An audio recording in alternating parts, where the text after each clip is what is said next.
राम राम मंडळी, कशाला म्हणायचं यो हानी आमच्या पाहुण्यांच्या बोरचं घालायचं होतं की देवाला पाणी. प्रत्येक शेतकऱ्याचा ऊस चांगला आल्यावर लागतो कोला. आम्ही निघालेलो साध्या माद्याच्या शिदोबाला. कासारवाडीतनं आलो की डायरेक्ट पुढे. घरातली कुठलं वाढतील एवढ्या लवकर जेवणाचं ताट. आम्हाला लागलेला की साध्या माद्याचा घाट.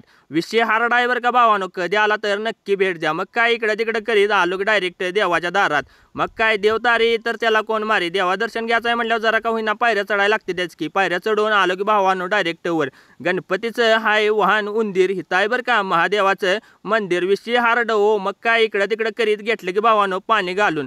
प्रत्येक भक्ताच्या संकटात हाय साथ हिताय शिवशंभो भोलेनाथ. विषय हार्ड हो. देवाचं दर्शन घेऊन 5-10 मिनिटं बसलो. इथल्या भाषेत हाय सूर. भावानो कसं दिसतंय बघा की संध्याकाळचं आपलं कोल्हापूर. विषय हार्ड हो. कधी आला तर नक्की भेट द्या भावानो. विषय हार्ड निवेदन भावानो टॉपचं. ही सगळं आवरून आम्ही निघालेलो की घरला. व्हिडिओ आवडला असेल तर लाईक फॉलो शेअर करा की भावानो आपल्या भावाला.